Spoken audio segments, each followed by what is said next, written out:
आप क्या समझिए। देखिए संकर अर्थात हमारे माता पिता ने हमारा कर, हमारा हाथ जिसके संग कर दिया वो हमारे लिए क्या है? संकर है। ध्यान रखिएगा। वह ब्राह्मण पत्नी कहती है, गिरिराज किशोरी तुम प्रेम पूर्वक मेरा यह वचन सुनो। संसार में पतिव्रता नारी ही धन्य है, दूसरी नहीं। वही विशेष रूप से पूजनी होती है। जो पतिव्रता नारी है वो विशेष रूप से पूजनी होती है। जो पति को परमेश्वर के समान मानकर प्रेम से उसकी सेवा करती है, वह इस लोक में संपूर्ण भोगों का उपभोग करके अंत में सावित्री, लोपामुद्रा, अरुंधति आदि की तरह कल्याण में गति को पाती है। इसलिए तुम्हें अपने पति भगवान शंकर की सदा सेवा करनी चाहिए। हे पार्वती, वे दीन दयालु, सबके सेवनीय और सत्पुरुष के आश्रय हैं। इसको जैसा श्रेष्ठ बताया जाता है पतिव्रत धर्म को, वैसा दूसरा धर्म नहीं है, यह निश्चय पूर्वक कहा जा सकता है। बहुत सुंदर पतिव्रत धर्म क्या होता है, इसको शिव महापुराण की कथा में व्यास जी ने लिखा। ध्यान से सुनिएगा। पतिव्रत धर्म में तत्पर रहने वाली स्त्री अपने प्रिय पति को भोजन करने पर ही भोजन करे, ऐसा बताया गया है। ठीक है, क्या कहा जा रहा है? पहले अपने पति को भोजन कराओ, तब स्वयं भोजन करो। ठीक है, ध्यान रखना, जब पति खड़ा हो तब साध्वी स्त्री को खड़ी ही रहनी चाहिए। और शुद्ध बुद्धि वाली साध्वी स्त्री प्रतिदिन अपने पति के सो जाने के बाद सोए और उस अपने पति के जागने से पहले जागे। ये पतिव्रता स्त्री के लिए कहा जा रहा है। ध्यान दीजिएगा आप लोग, है ना? जैसा लिखा है उन्हीं शब्दों में आप लोगों से मैं कह रहा हूं। ठीक है, पतिव्रत धर्म के लिए ये सारी पराकाष्ठाएं कही गई है। कहा गया साध्वी स्त्री को चाहिए कि जब तक वस्त्राभूषणों से विभूषित न हो ले, तब तक वह अपने पति की दृष्टि के सम्मुख न आए। यदि पति किसी कार्य से परदेश गया हो तो उस दिन कदापि श्रृंगार नहीं करना चाहिए। पतिव्रता स्त्री कभी पति का नाम भी नहीं लेती। हमारे सनातन धर्म में ये देखने को मिलता है ना? और वही शास्त्र निर्देश कर रहे हैं, पति का नाम नहीं लेना चाहिए। एक बात हुआ ये कि एक महाराज जी कीर्तन करा रहे थे, तो कीर्तन में एक नाम आता था रघु। कीर्तन क्या करा रहे थे? रघुपति राघव राजा राम पतित पावन सीताराम। तो उनके पति का नाम क्या था? पावन। अब वो सोच में पड़ गई, क्या करें, कैसे करें, इनका नाम तो पावन है, अब मैं कैसे करूं? वो चुप बैठी थी। बाजू वाले बोलने लगी, अरे ऐसे में तो नहीं करेगी, कुछ तो उपाय कर। तो उन्होंने उपाय किया। महाराज जी गाने लगे, रघुपति राघव राजा राम पतित पावन सीताराम। तो वो कहने लगी, रघुपति राघव राजा राम पप्पू के पापा को सीताराम। ठीक है, तो ये तो भजन की बात हुई, लेकिन यहाँ पर स्पष्ट कहा गया है शिव महापुराण में कि पतिव्रता स्त्री कभी पति का नाम न ले। पति के कटु वचन कहने पर भी वो बदले में कड़ी बात न कहे। आदि आदि जो पराकाष्ठाएं कही गई है, पति जो आदेश दे उसका वह प्रसन्न हृदय से पालन करे। कोई गोपनीय बात यदि गोपनीय बात है तो जानकर हर एक के सामने उसे प्रकाशित न करें। यदि कुछ गोपनीय बात पति पत्नी के बीच हो जावे तो उसको सबके बीच, सबके मध्य कहने की आवश्यकता नहीं। ब्राह्मण लोग ये सारी बातें बताते हैं, कहाँ जानते हैं? जब विवाह होता है 7 वचन कहे जाते हैं। महाराज अच्छे से पूछो तो एक वचन भी याद नहीं रहता विवाह के समय का, क्योंकि उस समय तो प्रसन्नता भी रहती है और बहुत सारे लोकाचार व्यवहार जगत में सब ध्यान रहता है, 7 वचन में कहां से ध्यान रहेगा। लेकिन ऐसे ग्रंथों में जब श्रवण करें तो बिल्कुल इसका प्रभाव जीवन में होता है।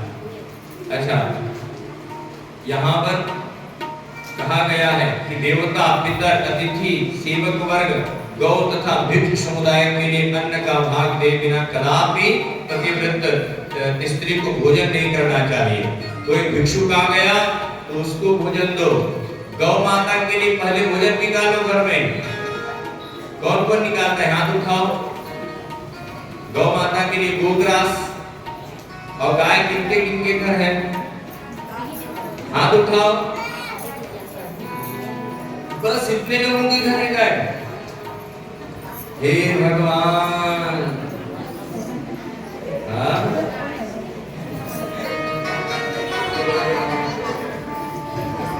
गौ माता की सेवा करो, आवश्यक है ना।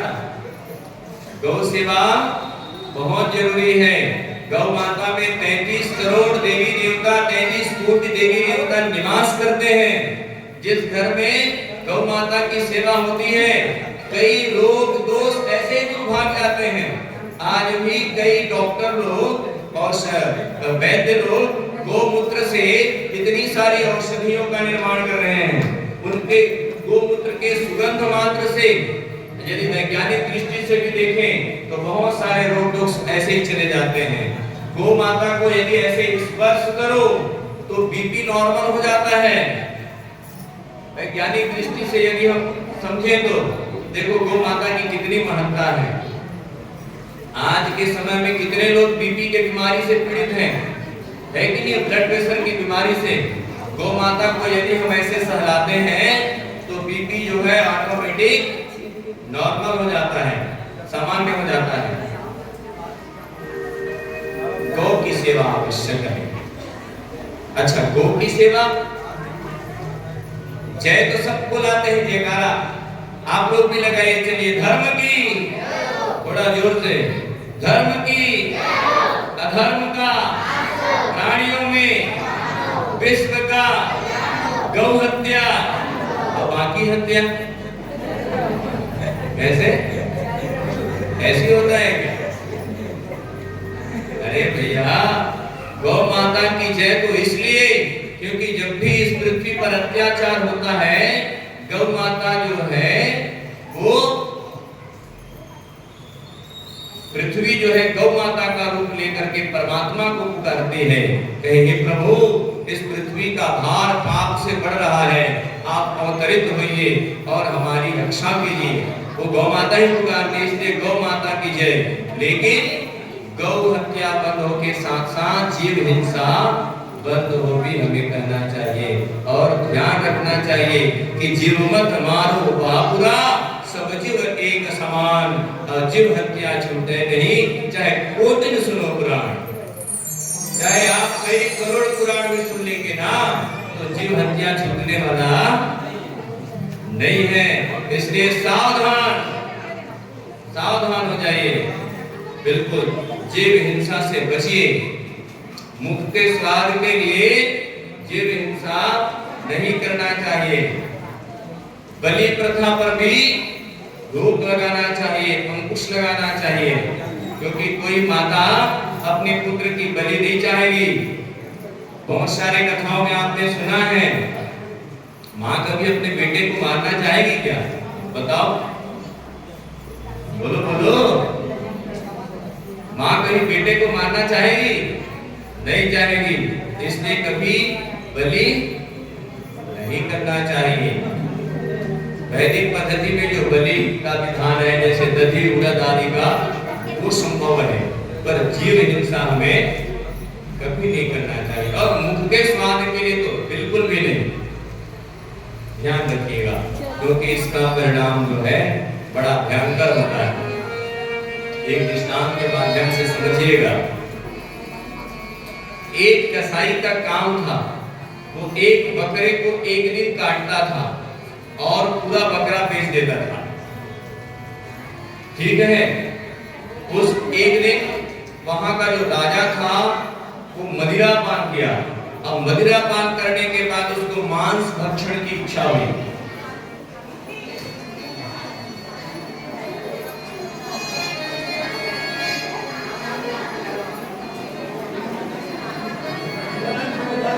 माइक दे दे क्या आप लोगों को? कहें तो दे देते हैं।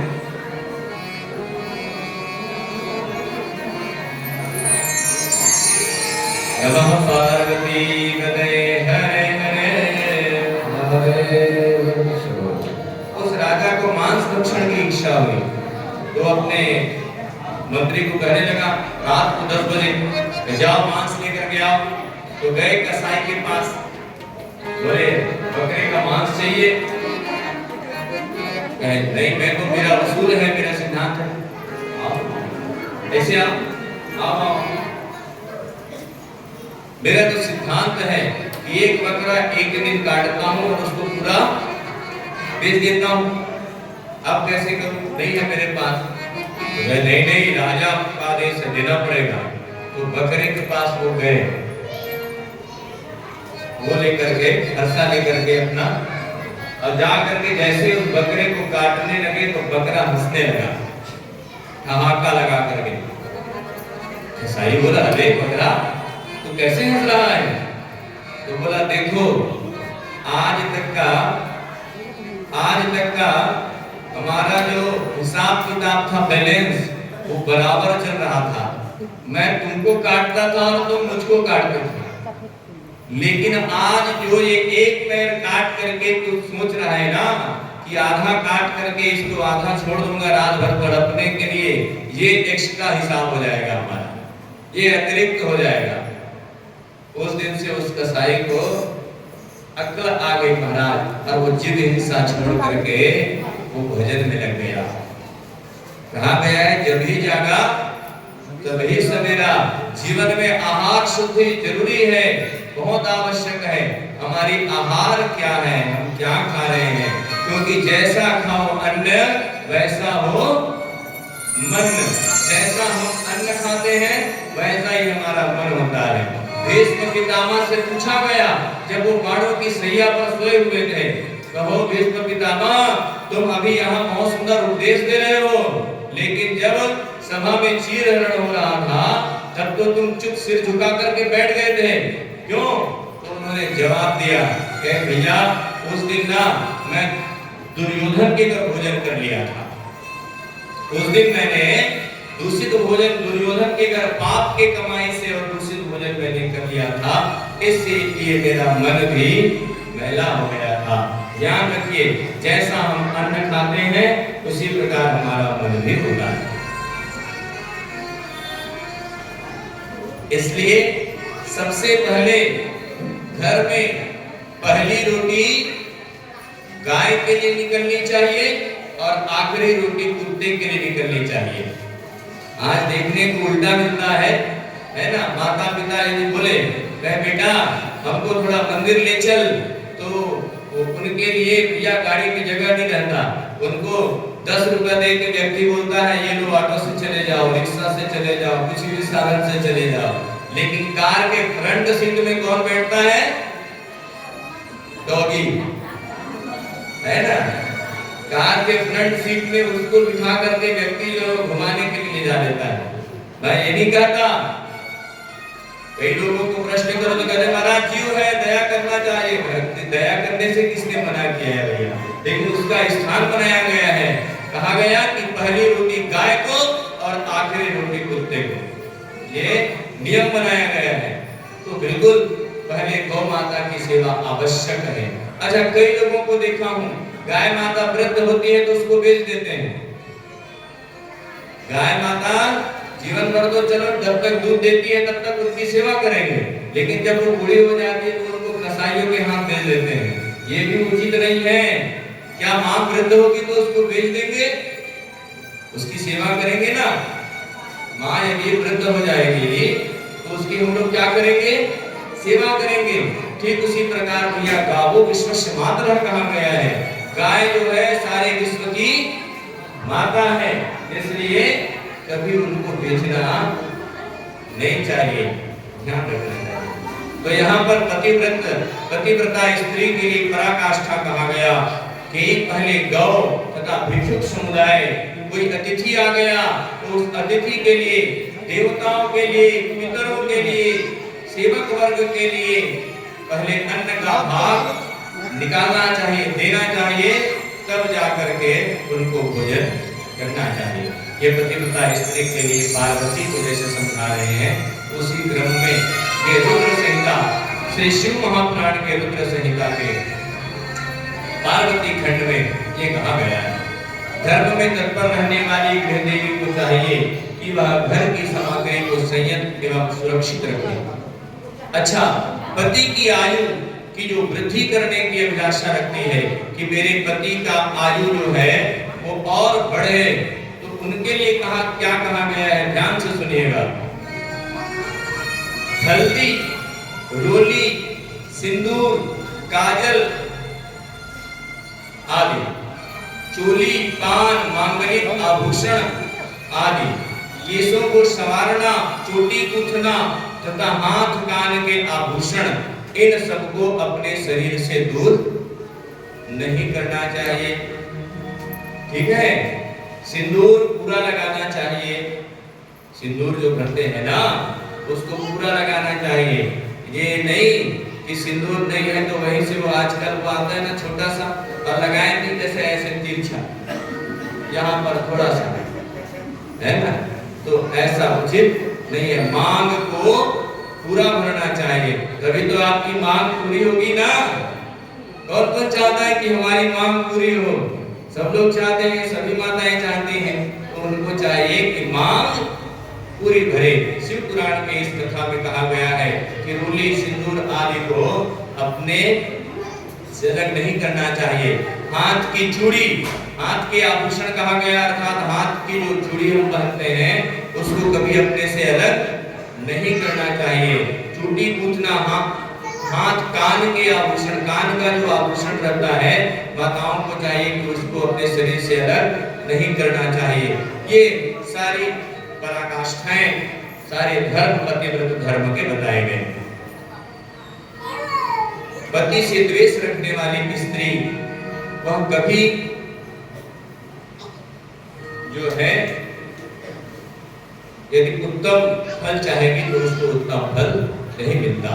सती स्त्री जो है ओखली, ध्यान रखना, बहुत सुंदर हमारे शास्त्र हैं, हमारे ग्रंथ हैं, उनमें जीवन निर्वाह के सारे नियम बताए गए हैं। इसमें वर्णित किया गया है कि जो सती स्त्री होती है, जो पतिव्रता स्त्री होती है, वह ओखली, मुसल, झाड़ू, सील, जाता और द्वार के चौखट के नीचे वाली लकड़ी पर अर्थात चौखट पर कभी ना बैठे। उनको कभी इन स्थानों पर बैठना नहीं चाहिए। कौन कौन से बोलो?